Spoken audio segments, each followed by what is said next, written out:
feminist piece. Oh, here. Hello, everybody. I don't know if when it's live and when it's not. Welcome, everybody in the audience, and welcome to our amazing host today. Hello, Tetet. We're very happy to be in this session. This is very special for us because I think it's having a very huge element for us to learn, and we are also feeling very touched by the global event. We're also very concerned, but at the same time we're filled around with noise, so we felt that it was very important to talk to real experts with a feminist heart and who have done an amazing job so far globally, and who could enlighten us and at least show us what is a feminist path towards peace, rather than hearing all of these pragmatic approaches to a conflict that is really harming so many civilians and people, and it's also putting putting every member state in different processes, like the environmental one, the energetic one, on the on a verge of perhaps breaking on dialogue. So this is very helpful for us, and we couldn't be happier to have two fierce feminists here today from WILF, and we will let them introduce themselves. So Ray or Nela, please go ahead and take the mic. I'm Ray Acheson. I'm director of WILF's disarmament program, currently based in New York City. Hi, and I'm Nela Porobić. I am also a member of WILF, Women's International League for Peace and Freedom. For those of you who don't know the short for our very long name, I'm based in Sarajevo in Bosnia and Herzegovina. I am Bosnian myself. In WILF, I guess take a lead in sort of developing feminist political economy work, and I'm a feminist and anti-war activist, basically. Thanks.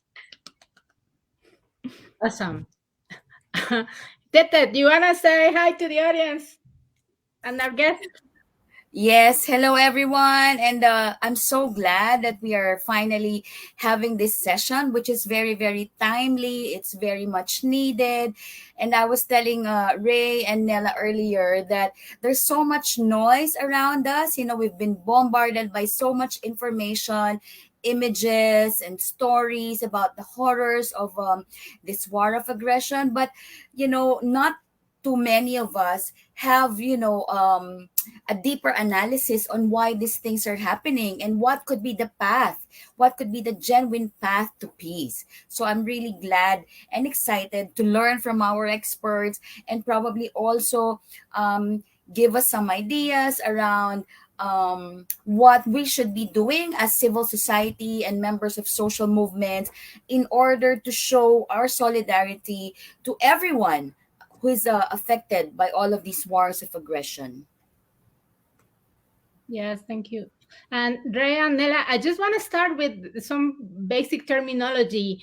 I mean, we say that I've heard people saying this is not a war, this is an invasion. People talking about a conflict, and we really want to learn from you what is the proper terminology. I mean, overall, to me, war is like the most irrational, horrifying thing in the history of humanity, and it proves over and over our failure and something that we need to overcome collectively. But to start talking about this issue of Russia and Ukraine first, can you tell us a bit of that? And maybe this could be a starting point, not only for us to start positioning ourselves as a feminist in the analysis and not fall into maybe as Tetet was saying, the noise, and also could also be start of a conversation about what is happening and what are the implications globally for decision makers putting the humanity at a brink. Anybody wants to start? I can start a little bit, I guess, and Ray can fill in or I guess. So question to how do we, the terminology and how do we refer to this? Well, it's both an easy one and a difficult one. I would say, I think if we look at the international law, I mean, this is very clearly an aggressive movement by one country invading a sovereign territory of another. So that's, so as far as to the sort of simple answer to it, I think the more difficult part is, well, it's not difficult, but it's actually, I think, questioning whether we need, how do we name things that, as you're saying, that war for all of us is, there is more to war than technical terms. That's what I'm trying to say. How we describe something happening, and when we want to put it into notions, is it war? Is it a conflict? Is it a religious, interethnic, or whatever, internal conflict? Beyond all these technical terms, there are people and lived experiences, like real people that feel real pain and that see their houses destroyed and their families torn apart.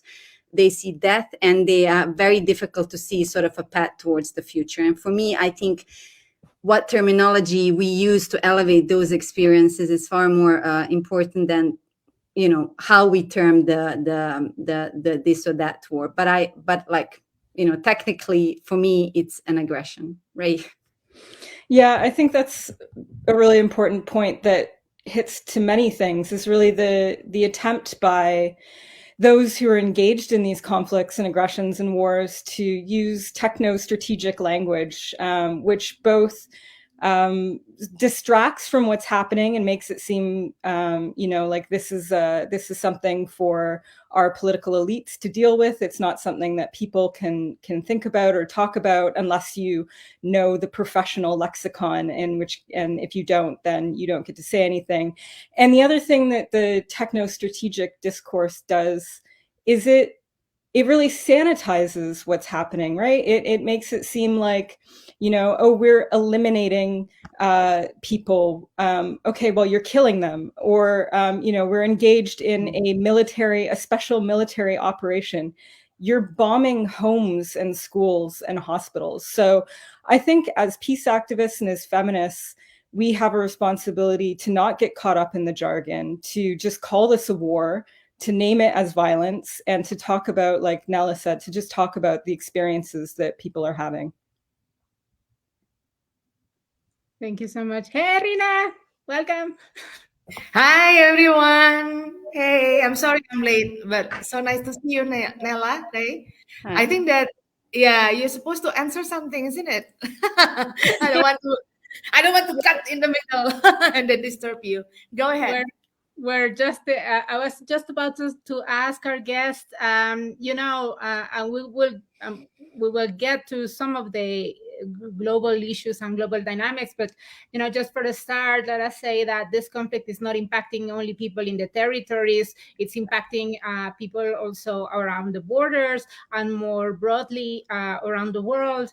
And so precisely because there are many powerful actors involved, so this is felt like if there is an escalation, it will have a global impact on many areas that we cannot even start to imagine. So this is why also, on the one hand, we're talking about this issue here, but we don't want to leave unsaid that there has also been a very Eurocentric approach to this, and a very white supremacist approach to this as well, that we don't want to left untouched. And I think we will go to there after we cover first, the global implication of the powerful actors that are involved. And so this is unlike other conflicts that we've seen, that precisely because of the racism, the impact has been more controlled to those territories, and now it feels like it's potentially could escalate to impact a lot of other realms. So what can you say about it? Do you want me to start, Nela? Sure. Okay. So at the backdrop of this conflict, of course, is the sort of the East-West tensions and that false dichotomy that's been deliberately constructed by the players involved. The militarism of the North Atlantic Treaty Organization as well has, the buildup since the end of the Second World War of NATO, particularly at the behest of the United States, but of course, all NATO members are directly implicated in this. 5 of them host U.S. nuclear weapons on their territories. They all invest heavily in their militaries. Many of them are major arms exporters that have fueled conflicts in other parts of the world. And so all of these countries are responsible for building this militarist approach that we have to geopolitics and to international relations, to get back to the sanitized techno language again. And I think that, that has to be part of the conversation when we're talking about this conflict in Ukraine right now. But it's not to be used, of course, as a justification for Russia's invasion, occupation, and war against Ukraine and its bombings of cities and civilians. The Russian aggression is an illegal act, but also NATO is part of the construction of what's brought us to that problem. So I always try to say that really firmly, that this isn't an either or. We don't have to take sides.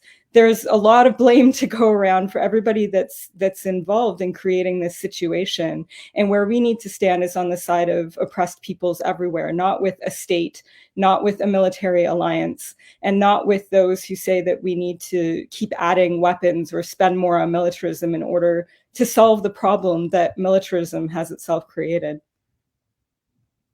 Mm.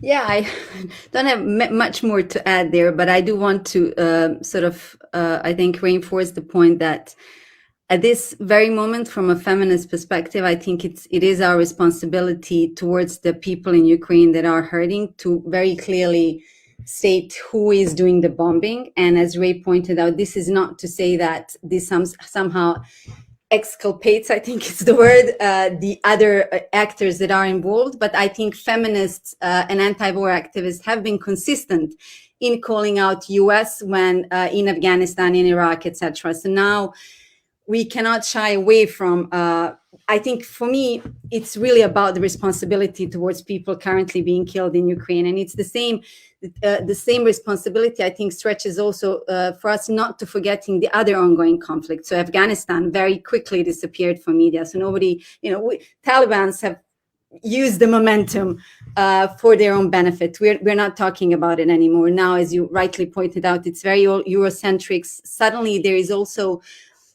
I want to call it exceptionalism, which is completely invented, that it hasn't happened to anybody anywhere. And this is the first time it's happening. And it is part of European centrism and exceptionalism.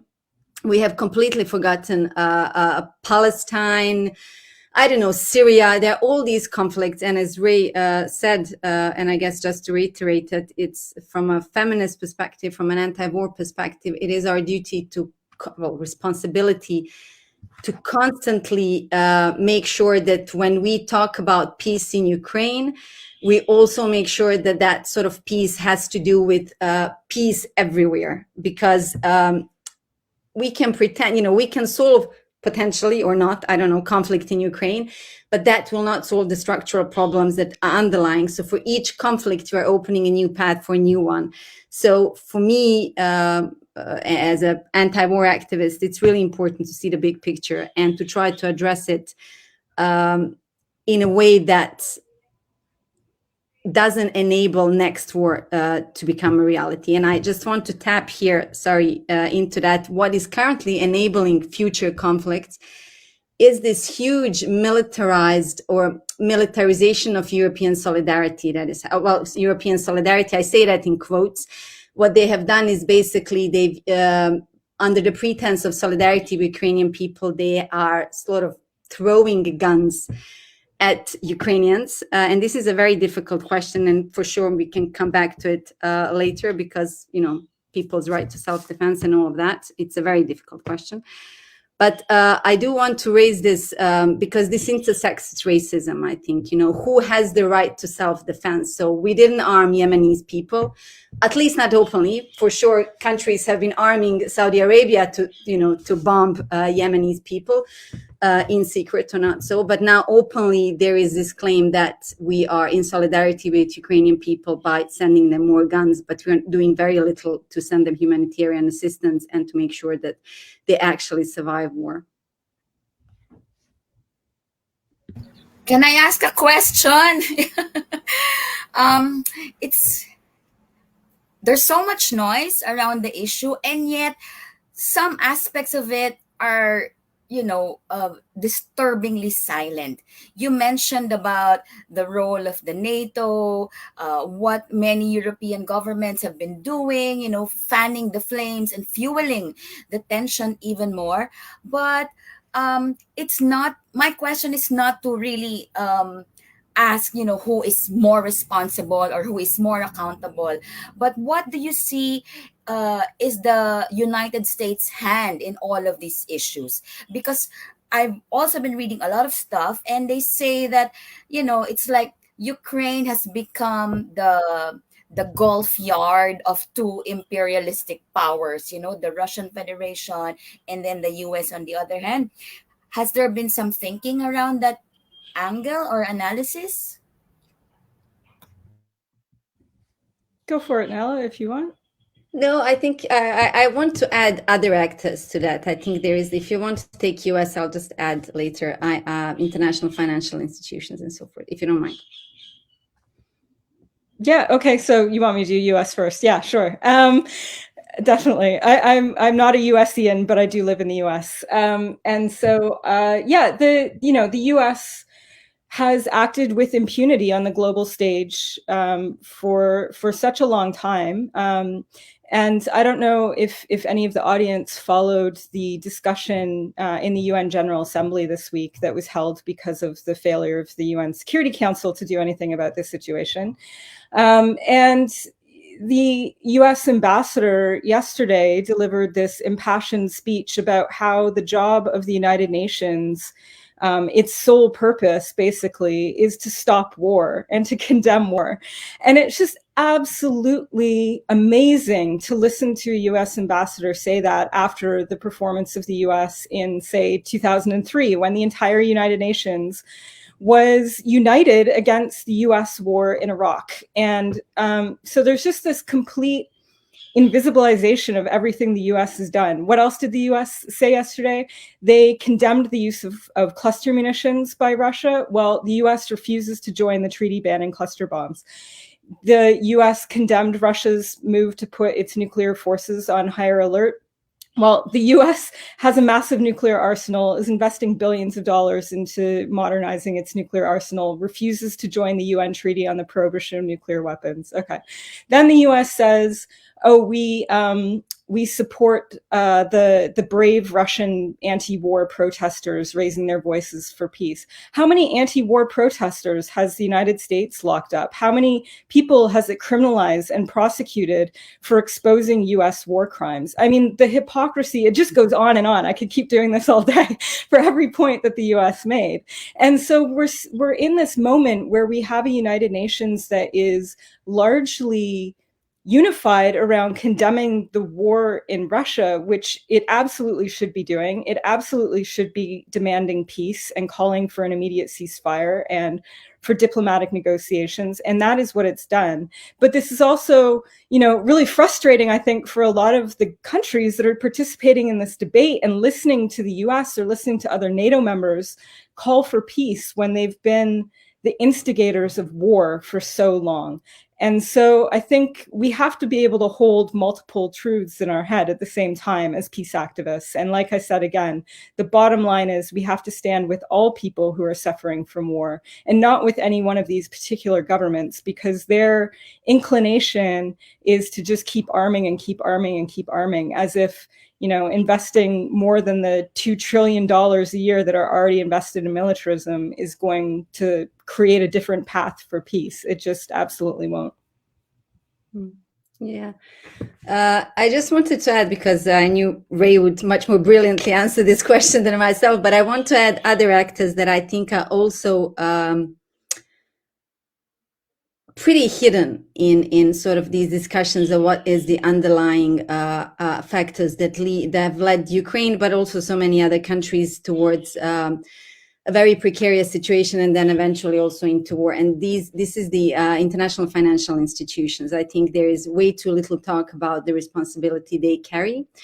So if we just look at Ukraine, we can take it as an example, but I can also take Bosnia, my own country, as another, and there are plenty other countries. But post 2014 Maidan events that led to sort of much stronger role of European Union in Ukraine, what European Union has done, and this they have done, which they always do, together with the international financial institutions, and those are, for those of you who might not know, it's the International Monetary Fund, it's the World Bank, it's also the European Bank for Reconstruction and Development, EBRD,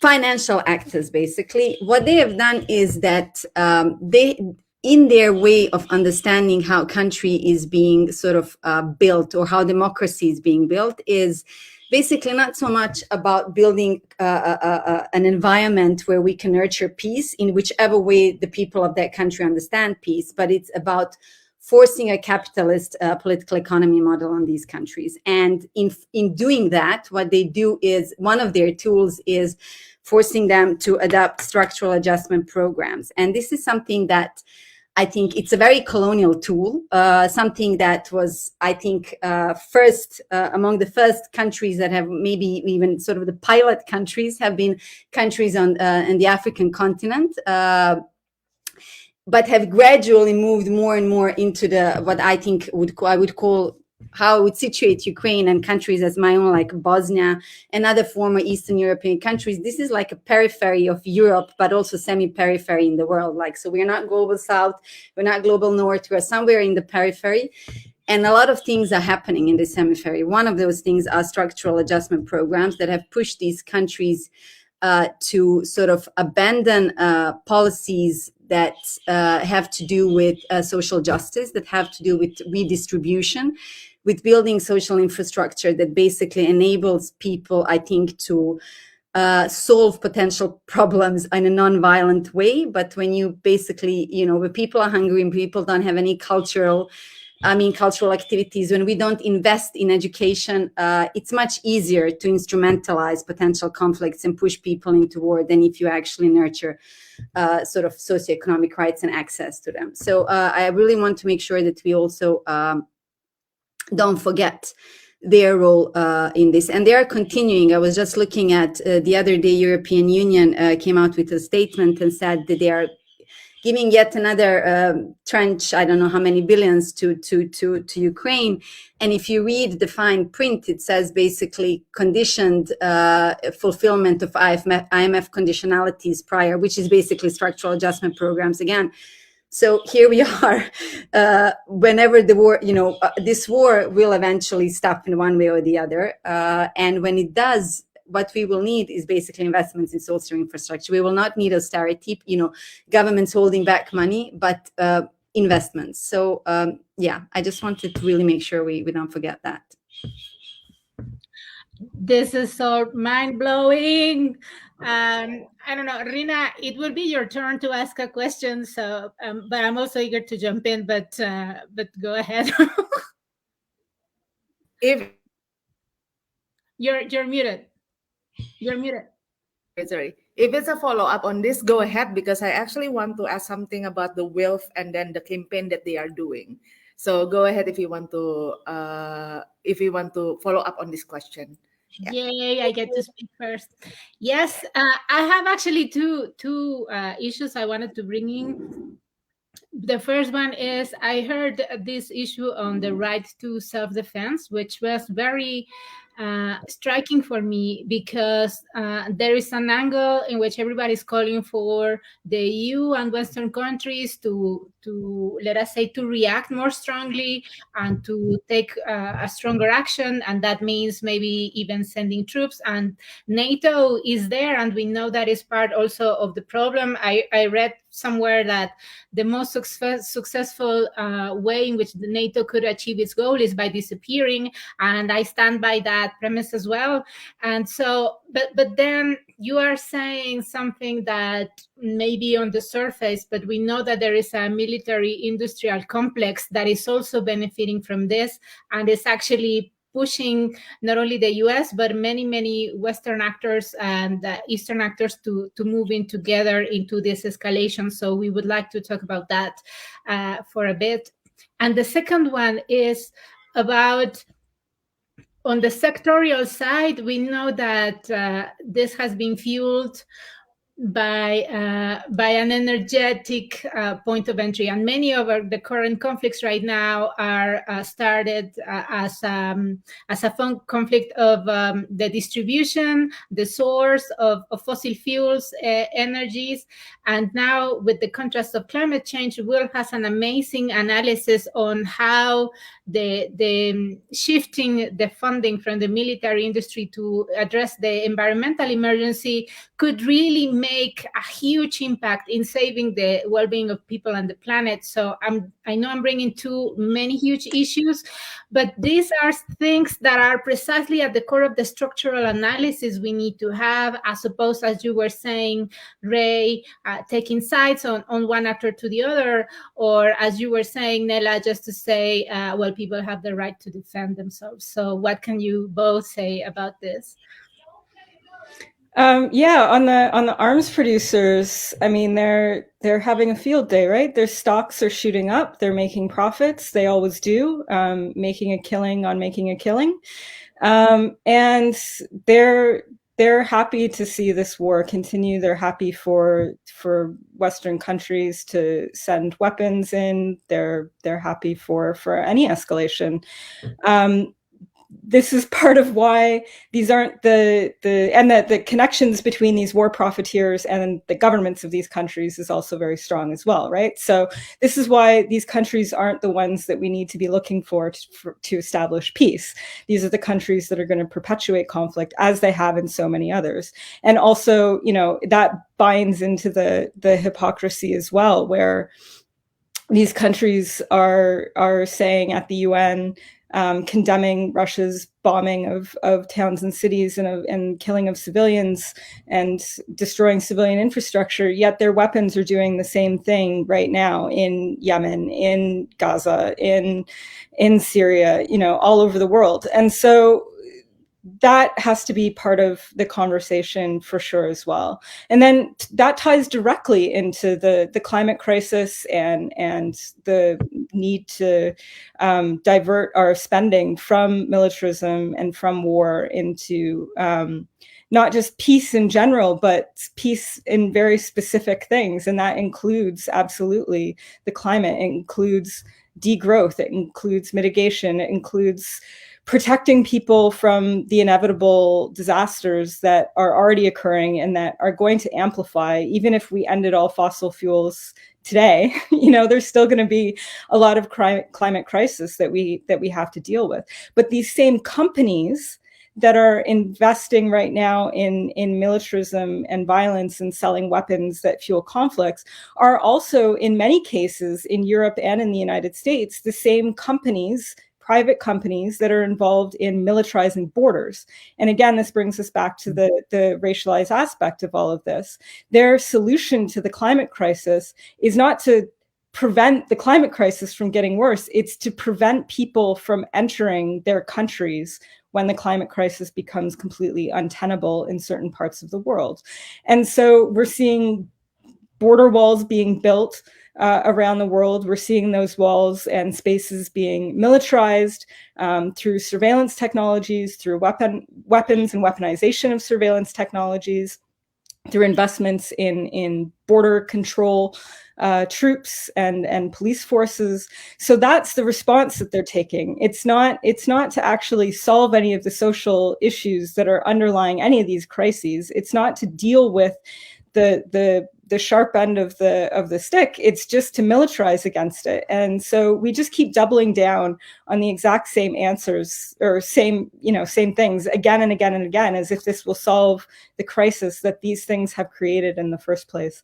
And I think, a very poignant example is Germany's decision to invest 100 billion euros that it announced just last week into militarism at this point. Think of if instead of doing that, what if Germany had said, we're going to invest 100 billion euros into solving climate change, into providing for people around the world that are suffering right now, into climate mitigation strategies, et cetera, et cetera. These are the kinds of things that governments need to be doing right now to actually address the challenges of our world, instead of launching wars and fueling conflict. Yeah, exactly. No, and but the only thing I can add to that is I think exactly from what Ray was saying, it's very visible. We can see why it's so important for us to tie together our different sort of struggles and activism. So we are way past the point where we can just be environmental activists, so we can just be peace activists, so just be this or that. So this is the moment where we have to overcome sort of our differences that might be big or small, it doesn't matter. But I think the moment is really now, because as Ray really eloquently put it, they are tying these different pictures together. When they look at what is going to happen to our planet, they double down and make an effort to take positions to extract resources to prepare themselves for what is to come. And so we have to push back against it and prepare us for sort of I think what is the proper content of peace. And I think Ray started with it, and I think it ties to peace is not some abstract vision like, doves and love. Peace is basically a dignified life, and a dignified life means access to universal healthcare, access, which will help us overcome some of the environmental sort of degradations we have contributed to. Dignified life means decent work with decent salaries. It means equality and, et cetera, et cetera, et cetera. So I think we need to really tie our struggles together so that we can much better push back against. But essentially, I think we've reached a very dangerous, I don't want to be, sound horrifying, but the fact is we have reached a very dangerous moment in world history, and how we go on from now will define our future. So will we choose the militarization path, or will we try to, apply a different model? And we've done this first model several times throughout history. It always failed, never succeeded. So maybe it's time for a change. Yeah, that's amazing. This is amazing. Really eye-opener also. I think that it's not easy to actually get this kind of holistic, systemic analysis on the situation with Ukraine and everything. So what I usually do, I'm a fan of your website, Wilf website. So whenever that I want to actually know about what is the situation, what are the updates, what are the analysis that we as a feminist group can actually use. I usually look at that, and then I see that Wilf have been doing a lot. I mean, like I know that you have your campaign. This is what I see from your website, right? No more wars, not now, not ever again. You have your statement. You even like updates on the Ukraine very, very, like 4 minutes ago, 12 minutes ago. It's amazing. But I'm actually just really want to listen, more, on what we can do, how we're going to do our pushback, like what you said, right? And then the need for solidarity for feminist group and also different cross movements, right? And then what is actually the thing that we can demand, right now to actually shift that, kind of the model of militarism to a model that is actually really based on the peace that you said, coming from a dignified life, right? So maybe a little bit more on the visioning and then the demand right now, Nela and Ray, that will be really helpful for us. Well, I can start, Ray, and then you just had, and I'll start with a couple of, I think, what I'm hoping are concrete points, or at least as concrete as they can be, because I think we also we all work and live and are active in different contexts, but also it's not always easy to be super concrete. I think we sometimes have to dream our way forward, right? We have to be able to sort of first leave the capitalist matrix and dream a new future, and then see what would work. And we also have to test our way forward.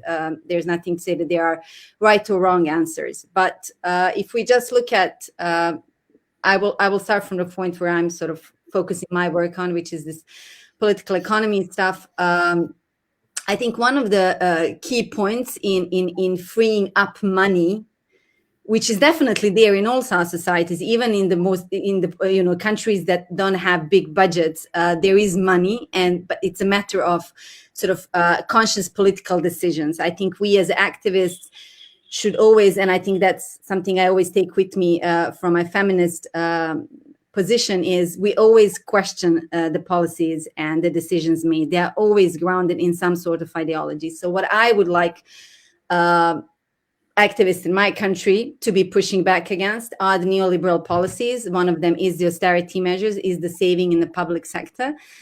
How this ties to Ukraine, it does, because we need a global movement to really push back against this, to really call it for what it is.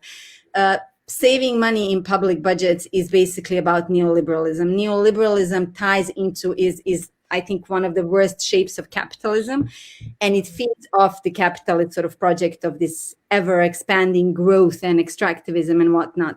So one of the things we can do in our countries which are currently not in war, but that will help the global picture move forward, is to push back against austerity policies and demand investments in public infrastructure. Part of the public infrastructure is also, according to can be how our countries use their voices in, let's say, UN or somewhere else to push for non-violent resolution of conflicts. So what is it our countries can do to elevate their voices collectively, potentially much stronger than is in individual countries, but we can do that in our own domestic context, so to speak. I also want to add here that, and this is directly related to Ukraine and how we can push back against the sort of militarized narrative that is currently here, is really see what we can do in our communities, in our activist groups, etc., to elevate anti-war voices that do really exist in Russia, in Belarus, and I'm seeing everywhere in the world, but I'm singling these two countries out because they are the ones waging war, and governments of these countries, are waging war in Ukraine. And I think it's important to make that distinction, to say governments and not Russia is waging war, because there are a lot of millions of people in Russia that oppose war, and they do so by putting their lives in danger. And I think it's important to see how we can support them. I can't give you an answer how you can do that. I think that's something for each and every of our groups to see. Small and big, it doesn't matter. But I think we need to be there for them as much, of course, as we need to be there for the Ukrainian people, and see how we can elevate their voices into the international arena, so that when the negotiations start, we really safeguard that it's their interests that are part of the peace agreements and not of the sort of militaries and men with guns behind them. I don't know if that's concrete enough, but that's what I can offer for now. I have a follow-up question to that. I hope you don't mind. No, go ahead. A lot of the things that we read about, hear about, is how, the UN Security Council has been rendered hostage, by all of these geopolitical alignments and what have you. So I've also been hearing some things about where the United Nations, where the member states of the United Nations can come in, and what is this Uniting for Peace resolution that is supposed to be elevated now for a discussion in the UN General Assembly? Is it something that we should be hopeful about?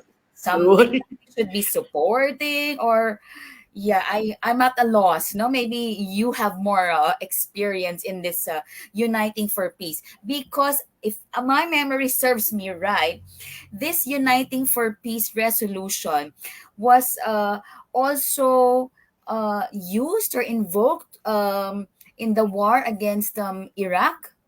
Is that right? So I'm just really confused about where the UN General Assembly can come in, where the UN Security Council failed to do so. How many UNs are we talking about in the first place? That's actually a good place to start. There are many UNs, as the title doesn't suggest that, but there certainly are. So the Uniting for Peace is an agenda item that, has been invoked now, and they held an emergency session the last 3 days from Monday to Wednesday on Ukraine. They adopted a resolution yesterday that condemns the Russian aggression against Ukraine and calls for an immediate ceasefire and urges the UN Secretary General and his offices to support peace efforts, etc. So that has already happened as of yesterday. That all concluded. And the vast majority of countries in the world did vote in favor for that. Only 5 states opposed it. There were, I think, 35 abstentions. The 5 who opposed were Russia, Belarus, North Korea, Eritrea, and Syria. Those were the 5 who voted no, and then there was some abstentions as well. The abstentions mostly coming from countries that are concerned about the double standards and hypocrisy of condemning Russia whilst not condemning the US or NATO or other actors involved in perpetuating war globally. And so, but most countries that spoke in favor of the resolution, putting aside the hypocritical West, but most of the countries in the world, their rationale for supporting it is that they're there to defend the UN Charter. The UN Charter is extremely clear that what Russia has done is a violation of international law, a violation of sovereignty and territorial integrity. And for most countries in the world, the UN Charter is their shield. It is they don't have huge militaries to play on this chessboard of the heavily militarized countries in the world. What they have is protection. Sorry, I need to interrupt. I need to leave. There is the earthquake alarm sounding now, so I need to evacuate the building. I'll be back, I hope, in 10 minutes. Okay. That's scary. Okay. So I think that is, that's something that we as peace activists, to get back to the other question too, can also do to support, is to elevate these countries' voices who do have this ground in which they're not part of this gamesmanship. They're just legitimately concerned about international law, because this is the contract that was drawn up after World War II for the entire planet of how we were going to ensure that this would never happen again. But we keep seeing it happen again and again and again. So most countries in the world are there to stand up and condemn all war, regardless of who's waged it. So I hope that helps answer the questions there. We did do some mobilization around it. I mean, it was the failure of the Security Council that led to the General Assembly doing this. I'm a big favor of abolishing the UN Security Council. I think it is a corrupt and illegitimate body with 5 countries that have nuclear weapons and the biggest militaries in the world also having a veto over all issues related to international peace and security. I mean, it's an absolute farce. Part of the reaction from many member states in the General Assembly this week was to also condemn the Security Council's failure. Some countries have suggested eliminating the veto. Others have suggested creating a mechanism so if there is any time there's a veto in the Security Council, it automatically transfers the issue to the General Assembly. These are all options that I think should be pursued, because this has gone on long enough where the major arms exporters are profiting off of conflicts and vetoing any action from the United Nations to address these situations. Thanks so much, Ray. Nela, do you want to say something? I see that you're No, I unmuted. think we covered it. No, just talking about the mobilization, right? Because I think that what we also want to hear is actually how, like, for instance, is there any like big mobilization that we can do and to support this, because I felt that a lot of group is also really wanting to actually support, but don't know like the channel, right? So if we'll have something like that or any campaign and anything you want to say.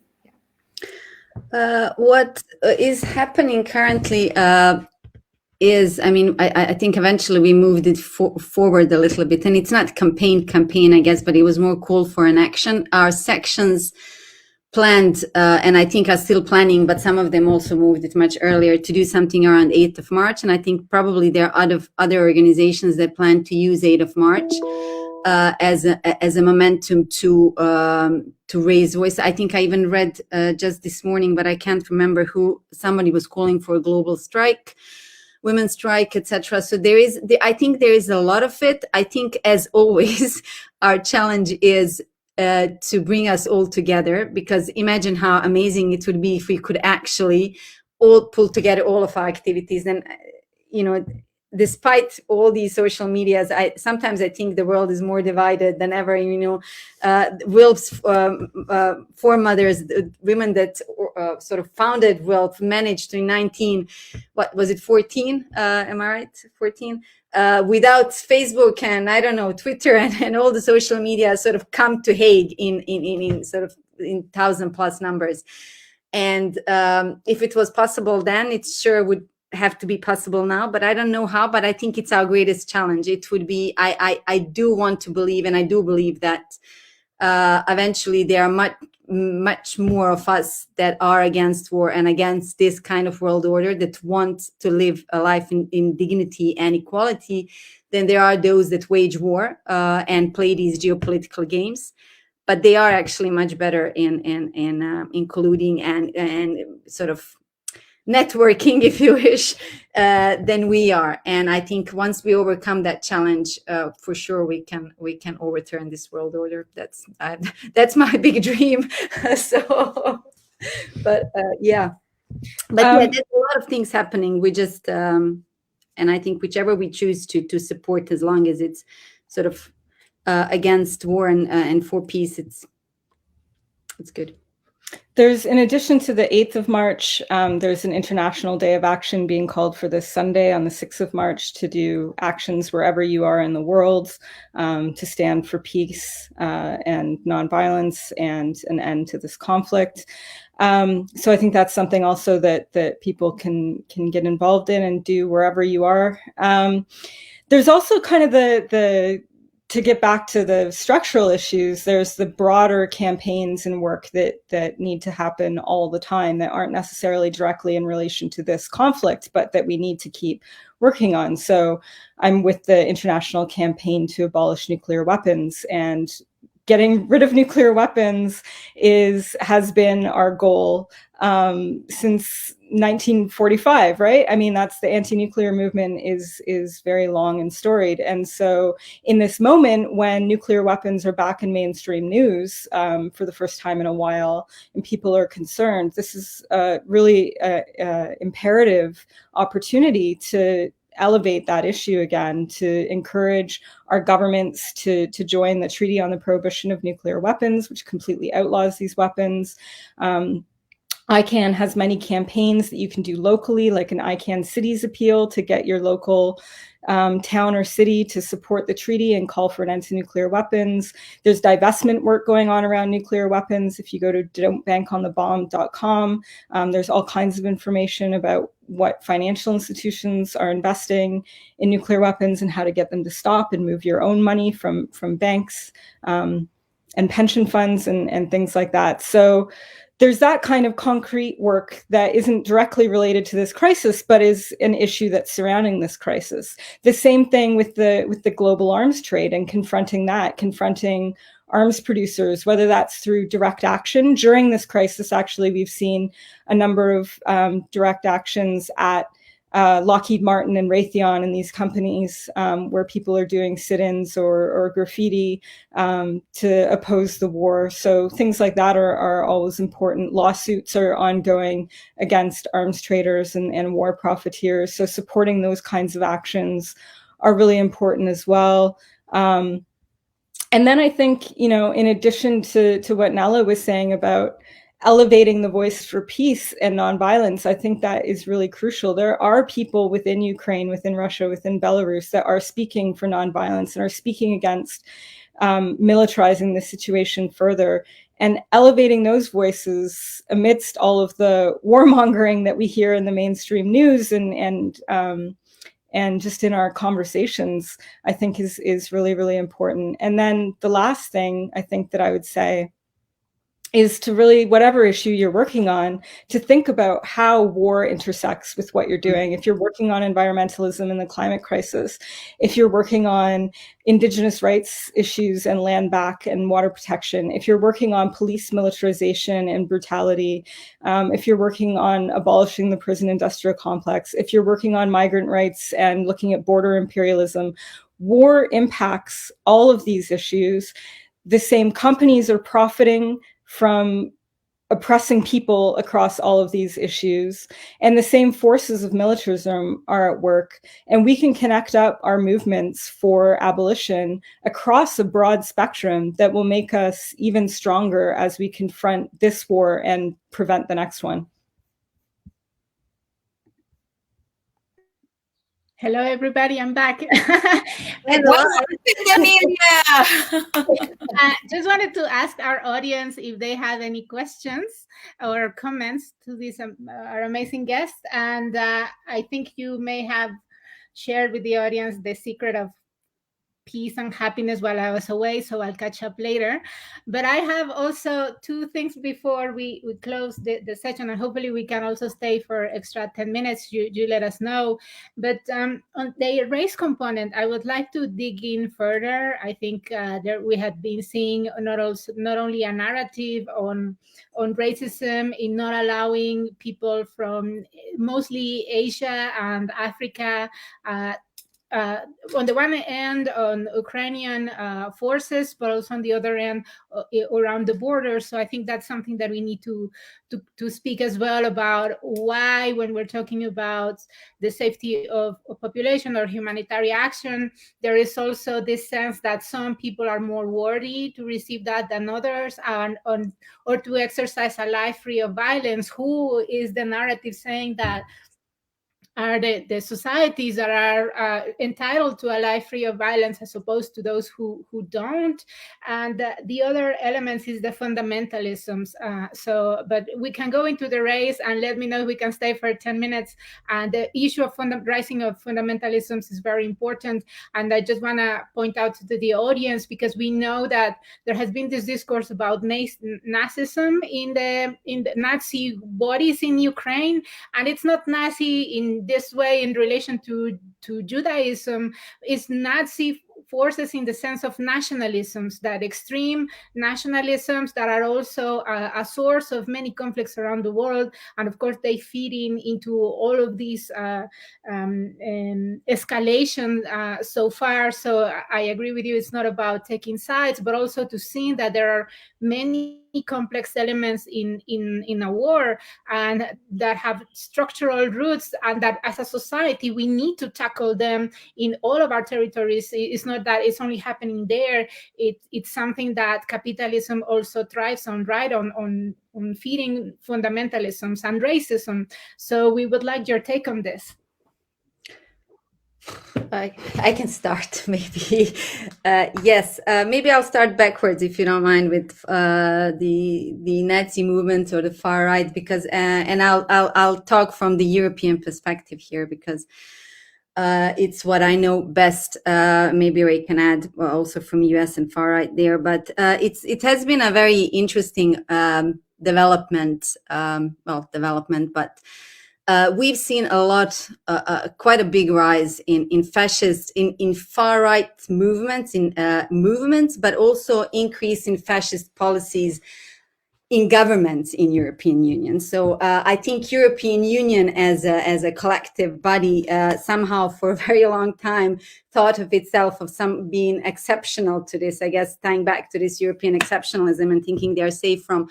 So what we are seeing is that European Union hasn't managed to build in mechanisms that would actually prevent and push back against these. So Bosnia is not a member of European Union, so I guess I can say, have seen situations where in European Parliament you have people using the Nazi sign saying good day. And this is something that is symbolic. Yes, it doesn't sort of, it's one man doing that, but it actually has a greater implication because it shows that European Union, the policies, the governments haven't been able to really deal with their own racist history and fascist history in the way that they have been telling themselves that they have.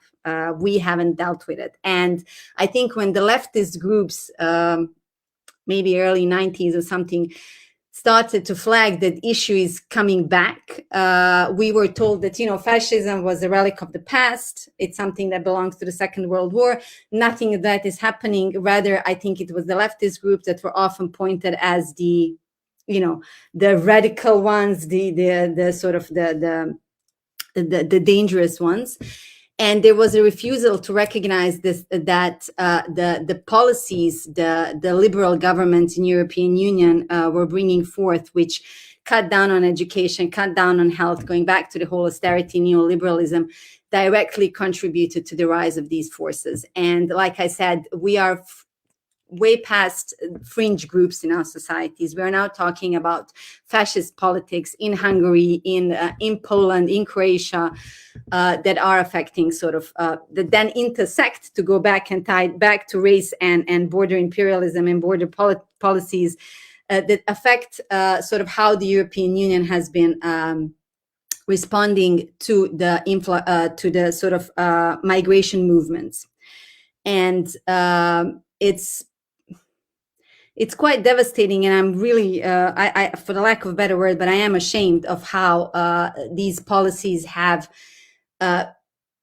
both sort of negated the right for decent life for anybody that is not white, because we now see really this, we're really talking about skin color here now.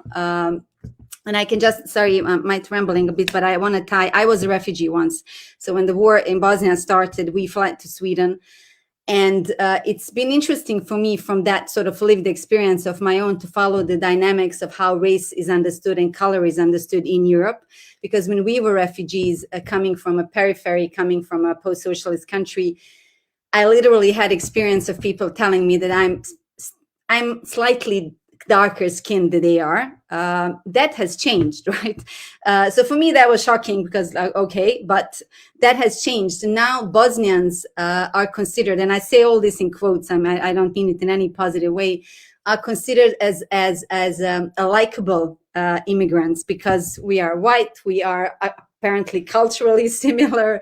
We adopt because they are the Afghans, the terrible Iraqi, the whole narrative, all of that. So I think I've strayed away from the question. I'm sorry, but for me, this is a very important question and intersects how not pushing back against fascist policies, not pushing back, not recognizing our own racism has led us to these very same points and has led today to these devastating pictures of where white people can cross and be saved, cross borders and be saved from war, but not people of color and Black people. And I think that for me, European Union has lost all its credibility and has lost all its, credibility. Basically, for me, I think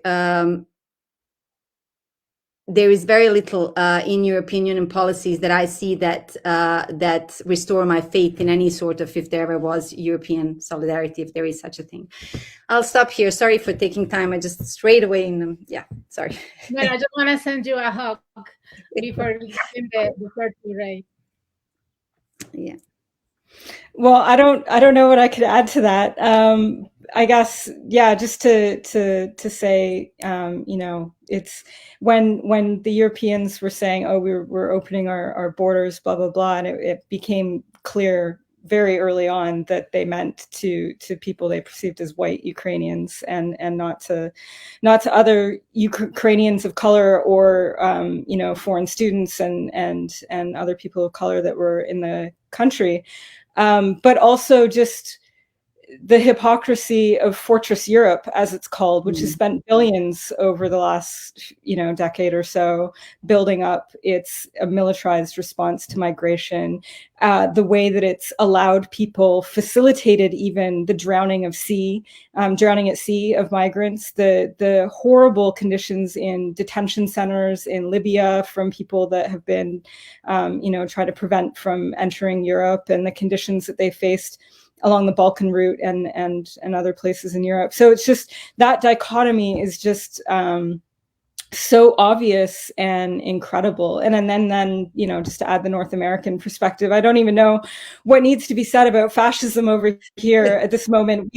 We've just seen white supremacists occupying Canadian cities, including the capital, Ottawa. We've just come out of 4 years of a fascist regime in the United States, and are facing the rise of that again here. So I don't think I have too much to add, except that, yes, it's a problem. And this is also why, though, I think as peace activists, as feminists, the best thing that we can do is be expansive in our analysis and in our advocacy, in our activism, expansive in terms of who we're including when we think about who's suffering, expansive in terms of what we think about when we think about borders, what we think about when we think about weapons in war, what we think about in relation to police, because all of this is connected, as I've said.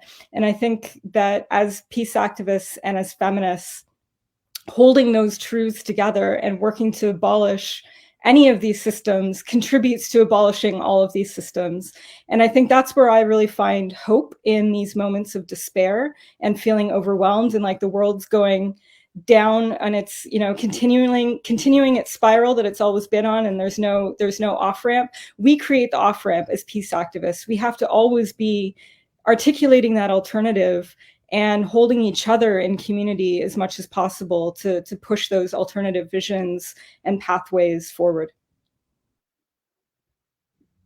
Thank you so much, Ray. That is really bringing us a lot of hope, because there is power in the collective, and we're seeing that there is a question from Eli Marmo. I was also going to say I'm a bit of a tyrant myself, if I'm allowed, so people should contain me all the times. But this issue of sanctions is very pertinent while we build power from the ground up.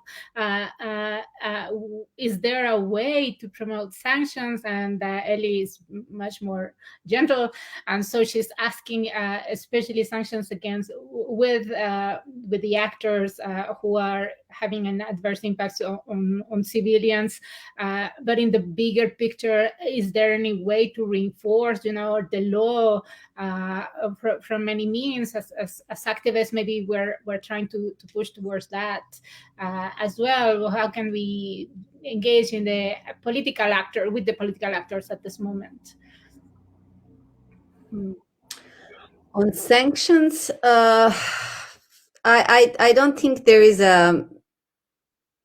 I personally don't have a simple answer to the question on sanctions. For me, I think it's, I almost want to look at it from case to case. There are things that I have observed from my own country and sanctions applied, and also elsewhere, that I'm going to share with you, but it's not necessarily offering an answer. It's things that I keep in my head when I'm contemplating whether I'm for or against sanctions, or whether there is such thing.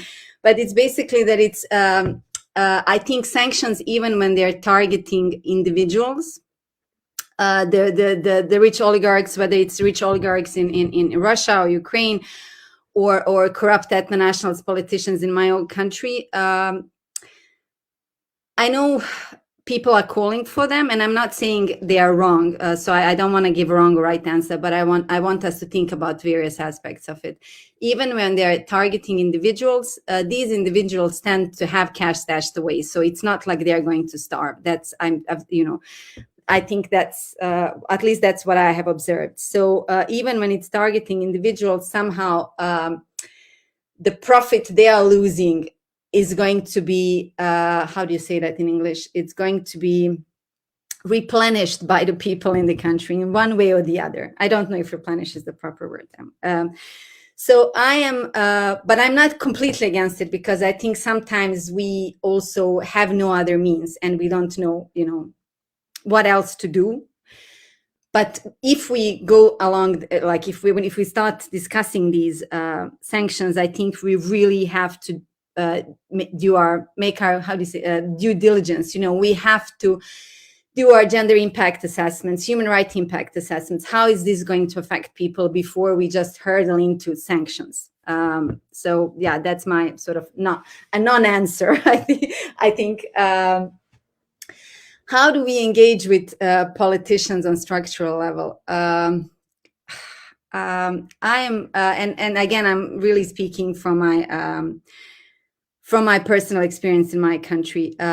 Here, I have completely lost faith in political representatives. I think, even looking at the global scene, we really have to question what representational democracy has brought us in terms of the type of democracy we here in this forum and other progressive forums are discussing, and what we mean with democracy. For me, it also includes influence over economic decision-making, which we for sure don't have. We have a pretense of influencing political decision-making by the fact they allow us to go and vote this or that day, and then we say, okay, now you've exercised your democratic rights, now we take over. I think there is state capture happening in many more countries than just those that are considered failed states or whatever. So I have reached the point where I'm wondering how we can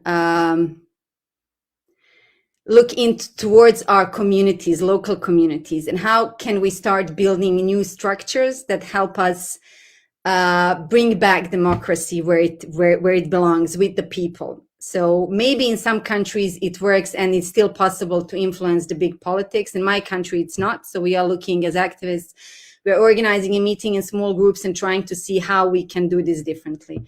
So yeah, I guess it's basically also depends on what channels you have accessible, depending in which country you are. The only thing I just want to add there in relation to the first part on sanctions is that in addition to the sanctions, there's also the boycott, divest, right? So we have boycott, divest, sanctions, the BDS movement, and that's something that can be employed by everyday citizens in terms of looking at how pro-war and pro-violence institutions and products, etc., companies can be boycotted or divested from.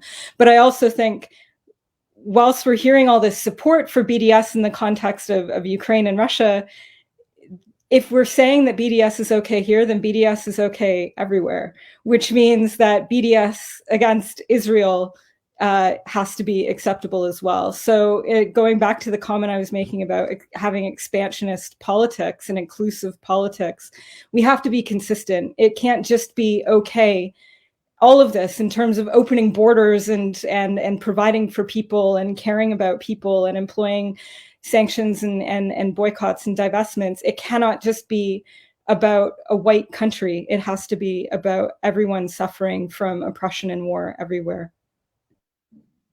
Yes, amazing. I'm saying we only have 3 minutes and I'm super sad. It's like we need an episode 2. I just wanted to propose that we call oligarchs to all of the multi-billionaires. So start calling Gates an oligarch. That would be... That's true. True. Especially when we're meeting with him. But thank you very much. This has been just mind-blowing, and I think our audience is as well. I don't know, Rina and Tete, do you want to say something to our guests before we finish the session? Yeah, thank you so much. Again, I'm saying this is mind-blowing, everyone. I think that Ella Marmo also saying that aside from the question on sanctions, he also said something that how this is really enlightening, and then make our mind buzzing, right? So it's amazing. Thank you so much, Nela and Ray, and I really hope that we have more time. But just to remind everyone that we will have another The Spice Girls, which is going to happen on March 10. Yeah. Right? Okay. Like March 10. So we will have like more of this Spice Girls again. Thank you, everyone. Thank you for having us. Thank you. Thank For you. me, I'm really at a loss for words, except many, many thanks for deepening our understanding of the nature of conflicts, wars, and why we should be opposing it, and why the feminist path to pursuing global peace really involves so much more than just, these issues around cessation of hostilities, but really looking at the underlying factors of why there is unpeace in the first place. So thank you very much to Ray and Nela, Emilia and Rina, and also to all our friends. No, I'm sure everyone appreciates this session, and we'll be uploading this on YouTube and Facebook, and we'll be doing social media around it so that we can share, this very enlightening session of the Just to let Nela and Ray to know that whenever a guest comes, we're adopting them as the Spice Girls. Yes! You're just recently joined a club of classy, irreverent. Yeah! So welcome to the Spice Girls group. Welcome to the club. Thank you so much. Ciao. Thank you. Ciao, Bye. everyone. Bye. Thank you so much.